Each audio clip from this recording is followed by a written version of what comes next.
B J P നേതാവ് P C ജോർജിലേക്ക് പോകുകയാണ്. P C George, വളരെ ഞെട്ടിപ്പിക്കുന്ന ഒരു വിവരമാണ് ഇപ്പോൾ ജനം ടി വി പുറത്തുവിട്ടത്.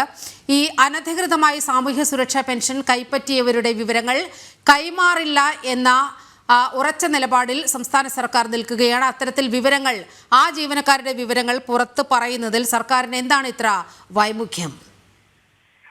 വളരെ ക്ലിയർ ചോദ്യം, ക്ലിയർ ഉത്തരവ് പറയാം. യാതൊരു സംശയം വേണ്ട.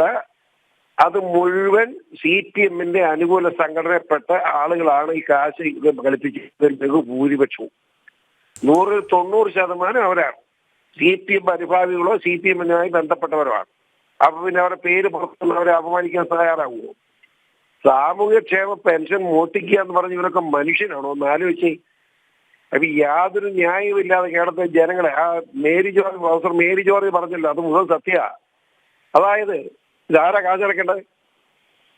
ഇപ്പൊ തന്നെ ഔദ്യോഗിക കണക്കും പ്രകാരം 4.5 ലക്ഷം കോടി രൂപ കടമുണ്ട്. ഔദ്യോഗിക മന്ത്രിയുടെ പ്രഖ്യാപനം. ഞാൻ മനസ്സിലാക്കിയെടുത്തോളം 5,60,60,000 കോടി രൂപ കടത്തിലാണ് നമ്മുടെ കേരള സർക്കാർ. മനസ്സിലായില്ലേ? ആ സർക്കാരിന് ഉള്ള പണം കൂടി ഇങ്ങനെ സാമൂഹ്യക്ഷേമ പെൻഷൻ ഉദ്യോഗസ്ഥന്മാർ തട്ടിയെടുക്കുക എന്ന് പറഞ്ഞാൽ, ഇപ്പോഴത്തെ ഉദ്യോഗസ്ഥന്മാരുടെ ശമ്പളത്തിന്റെ വർധന വളരെ വലുതാണെന്നും ഞാൻ ഒളിച്ചു വെക്കുന്നില്ല. ഇവിടെ കോളേജ് അവിടെ ശമ്പളം എത്രയാ? സ്കൂൾ വാദ്യന്മാരുടെ ശമ്പളം എത്രയാ? അത് ചോദിക്കുമ്പോൾ പലർക്കും വിഷമമാണ്. എങ്ങനെ ഒരു സഹകരണ ബാങ്ക് ഉദ്യോഗസ്ഥന്റെ ശമ്പളം എത്രയാ? ഒരു പിയുടെ, അതായത് 15 ഏക്കർ ഭൂമിയുള്ള ഒരു കൃഷിക്കാരനേക്കാൾ ലാഭം ഒരു പിയും ജോലിയോ അറ്റൻഡർ ജോലിയോ ബാങ്കിൽ കിട്ടിയാൽ മതിയാ? മനസ്സിലായില്ലേ? ആ നിലയിലെ ഈ കേരളത്തിലെ സാമ്പത്തിക നിലയെ മാറ്റിയെടുത്തിരിക്കുന്നത് വലിയ അപകടമാണ്. പുറകിലേക്ക് പോകല മാർഗമില്ല. ഇവിടെ ഭക്ഷണം കഴിക്കുന്ന കൃഷിക്കാരൻ വേണം. ഇവിടെ ഭൂമിയില്ലാതെ ജീവിക്കാൻ കഴിയില്ല. ഇപ്പൊ മനുഷ്യൻ ഒരു കേരളത്തിലെ പോലെ മനുഷ്യൻ നാട് വിടുന്ന ഒരു രാജ്യം ലോകത്ത് എവിടെയെങ്കിലും ഉണ്ടോ? ഇവിടെ ഏത് ചെറുപ്പക്കാർ ജീവിച്ചിരിക്കുന്ന ചെറുപ്പക്കാരെല്ലാം നാട് വിട്ടു പോയില്ലേ? അത് അമേരിക്കയും ഇംഗ്ലണ്ടും ഉൾപ്പെടെ ജപ്പാന് വരെ പോയി മനുഷ്യൻ. മനസ്സിലായില്ലേ? ഓസ്ട്രേലിയ. ഇവിടെ ഞാൻ താമസിക്കുന്ന പ്രദേശത്ത് അങ്ങനെ ഒരു ഇടപാടില്ല. ഇപ്പൊ ഒരു മനുഷ്യൻ കാണാനില്ല. ഞാൻ ഇന്ന് അരുവത്രപ്പള്ളി ഒരു മരണമായിട്ട് ബന്ധപ്പെട്ട് ചെന്നപ്പോഴാണ് അറിയുന്നത്. പല ആളുകളും ചോദിക്കും, എല്ലാം പോയി കഴിഞ്ഞു. ഓസ്ട്രേലിയ എന്ത് ചെയ്യും? ജീവിക്കാൻ വേണ്ടി എന്തിനു പോയി? ജീവിക്കണ്ടെന്ന് ചോദിക്കാം. എവിടെയെങ്കിലും പോയി ജീവിക്കണ്ടേ? ഇവിടെ കിടന്ന പട്ടിണി കിടന്ന് ചാവും. അതുകൊണ്ട് പോവുക. ഇത് ഈ ഗവൺമെന്റ്, പിണറായി ഗവൺമെന്റ് പോകാൻ ഒരു കൊല്ലമുള്ളൂ. അതല്ല, അതിന് മുമ്പ് ദൈവം അനുഗ്രഹിച്ചാൽ സുപ്രീം കോടതി ഇടപെടലുണ്ടായ പൊക്കോളുന്ന എന്റെ വിചാരം. അത് ഞാൻ അതിന് വിഷയം മാറ്റുന്നില്ല. അത് പോകുന്ന ഞാൻ കണക്കാക്കുകയാണ്. പക്ഷേ ഈ പോകുന്ന കടുംപെട്ട് വിട്ടാവോ? കൃഷിക്കാരൻ പറയും കടുംപെട്ടെന്ന് പറയുന്നത്. അത് തീരെ ഒരു വസ്തു റബ്ബർ വെട്ട് തീരാറാകുമ്പം കടുംപെട്ട് കിട്ടും. എന്ന് വെച്ചാൽ മുഴുവൻ പാലെടുക്കാൻ. അങ്ങനെ പോകാവോ? ഇത് കടുംപെട്ടല്ലേ നടത്തുന്നത്? കടുങ്കയാണ് ഈ ഗവൺമെന്റ് കാണിക്കുന്നത്. ഈ ഉദ്യോഗസ്ഥന്മാർ ഇങ്ങനെ വൃത്തി കാണിക്കുന്ന ഇവരെ ജയിലിൽ പിടിച്ചിടാൻ നിയമം ഉണ്ടാക്കണം. ഈ കാശ് കെട്ടുന്ന പണം മാത്രം പോരാ, പലിശ പിടിച്ചാൽ പോരാ, അവനെ ശിക്ഷിക്കണം.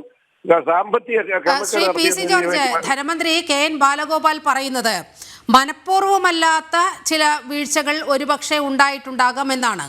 പക്ഷേ അതെങ്ങനെയാണ് സാധ്യമാകുക? സ്വന്തം അക്കൗണ്ടിലേക്ക് 1,600 രൂപ ഒരു മാസം എത്തുന്നു. ചിലപ്പോൾ അത് 2-3 മാസങ്ങളുടെ കുടിശ്ശിക ഒറ്റയടിക്ക് വരികയാണ്. അപ്പോൾ ഇത്ര വലിയ തോതിൽ ഒരു സ്വന്തം അക്കൗണ്ടിലേക്ക് പണം എത്തുമ്പോൾ അത് തിരിച്ചറിയാൻ ഈ ഉദ്യോഗസ്ഥർക്ക് കഴിയുന്നില്ല എന്നൊക്കെ പറയുന്നത് എത്രയോ ബാലിശമാണ് ഈ ധനമന്ത്രി പറയുന്ന വാദമൊക്കെ. ഈ ധനമന്ത്രി പറയുന്ന വാദമൊക്കെ ആകെ പാർട്ടിക്കാരെ രക്ഷിക്കാൻ വേണ്ടി എന്തെങ്കിലും ബാധ്യത പറയണ്ടേ? പാർട്ടിക്കാരെ രക്ഷിക്കുള്ളൂ. അനിയൻ ഊളത്തരമൊക്കെ പറയേണ്ടി വരുവാണ്. അതിൽ ഇത് കൂടുതൽ ഊളത്തരം പറയുന്നതല്ലേ? എന്തൊരു കടുങ്ങിയാണെന്നോ. കേരളം ഇതുപോലെ കടക്കടയിലായിരിക്കും സംസ്ഥാനത്ത് റേഷൻ മുടങ്ങാൻ പോവാ. റേഷൻ മുടങ്ങിയാൽ ഒരു കിലോ അരിക്ക് 100 രൂപയാവും. ഇപ്പൊ തന്നെ 60, 65, 80 80 വരെ വന്നിട്ടുണ്ട് അരിവില. അപ്പോ ഇത് എവിടെ പോയി നിൽക്കും? ഇത് മനസ്സിലാക്കണ്ടേ? ഇവർക്ക് ഈ മോട്ടിക്കുന്നവർക്ക് കുഴപ്പമുണ്ടോ? സാമൂഹ്യക്ഷേമം ഉൾപ്പെടെ ഒരു മാസം 2,000, 3,000 രൂപ കട്ടി മോട്ടിച്ചെടുക്കുക, 1,600 രൂപ വെച്ച് മോട്ടിക്കുക എന്ന് പറഞ്ഞാൽ അവന് അരിവില 100 അവന് നഷ്ടമൊന്നുമില്ലെന്നീ. നമ്മളെപ്പോലെ പാവപ്പെട്ട കൃഷിക്കാരനെ സംബന്ധിച്ചിടത്തോളം അരിവില 50 രൂപയായി മുന്നോട്ട് പോകാൻ പറ്റിയാണ്. 40 കൊണ്ടു കേൾക്കാൻ പറ്റാത്ത സാഹചര്യം. ഇതറിയാതെ പറ്റി ഇങ്ങനെ വർത്തമാനം ബാല്യകാലപ്പോഴുള്ള മണ്ഡലം പറയരുത്. ഏതായാലും വളരെ ഗതികേടാണ്. നിയമസഭാ സമ്മേളനം നടക്കുന്നത്. അതിനകത്തെങ്കിലും ഈ കാര്യങ്ങൾ ചർച്ച ചെയ്ത് ഇതൊക്കെ സത്യം ജനം അറിയട്ടെ എന്ന് മാത്രമാണ് എനിക്ക് ആഗ്രഹം പ്രകടിപ്പിക്കാനുള്ളത്. ശ്രീ പി സി ജോർജ്, സാധാരണഗതിയിൽ ഇത് CAG റിപ്പോർട്ട് പുറത്തു വന്നപ്പോഴാണല്ലോ ഈ ഞെട്ടിക്കുന്ന വിവരം നമ്മുടെ മുന്നിലൊക്കെ എത്തുന്നത്. ഇത് രാഷ്ട്രീയമായാണ് ഈ വിഷയത്തിൽ CAG സംസ്ഥാന സർക്കാരിനെ അപകീർത്തിപ്പെടുത്തുന്ന നിലപാട് എടുക്കുന്നത് എന്നായിരുന്നു എല്ലാ വിഷയങ്ങളിലും ഈ സംസ്ഥാന സർക്കാർ കൈക്കൊള്ളുന്നൊരു നിലപാട്. ഇത് അങ്ങേയറ്റം പ്രകടമല്ലേ? 1500 പേർ ഇത്തരത്തിൽ അനധികൃതമായി പെൻഷൻ വാങ്ങുന്നു എന്നത് എത്രയോ വർഷങ്ങളായി നടക്കുന്ന ഒരു പ്രക്രിയയാണ്. ഇതറിയാൻ സർക്കാരിന് സംവിധാനമില്ല എന്ന് പറയുമ്പോൾ ഇവരുടെ ഒരു കെടുകാര്യസ്ഥതയല്ലേ വളരെ കൃത്യമായി ബോധ്യപ്പെടുന്നത്. അതായത് ശമ്പള ബില്ല് ഒപ്പിടുന്ന ഉദ്യോഗസ്ഥരുണ്ട്.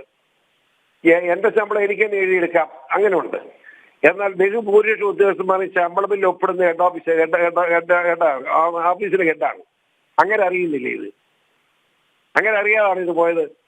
ഇത് വളരെ കാൽക്കുലേറ്റ് ചെയ്ത് യൂണിയൻ ലെവലിൽ മുഴുവൻ നമ്മുടെ ആലോചിച്ച് എഴുതിയ കൊള്ളയായത്, കൊള്ളയടിച്ചതാണ്. CAG റിപ്പോർട്ട് മോശമെന്ന് ആർക്കെങ്കിലും പറയാൻ പറ്റും? CAG കേന്ദ്ര ഗവൺമെന്റ് എന്ന് പറഞ്ഞ അർത്ഥമുണ്ടോ? കേന്ദ്ര ഗവൺമെന്റിനെതിരെ അവർ എഴുതാറുണ്ട്. ഈ ഓഡിറ്റിൽ അവർ കണ്ടാൽ അവർ എഴുതാതിരിക്കാൻ പറ്റുമോ? അവരെഴുതി വെച്ച കാര്യം ഇന്ന് വരെ സുപ്രീം കോടതി വരെ പോയിട്ട് ഒരുത്തിന് എതിർക്കാൻ പറ്റിയിട്ടില്ലല്ലോ. അവരെ വളരെ കണക്ക് നോക്കി കണക്ക് എന്ത് കാണുന്നു അത് അതേപടി എഴുതി വെക്കുന്നവരവരെ. CAG വളരെ സത്യസന്ധമായ സ്ഥാപനമാണ്.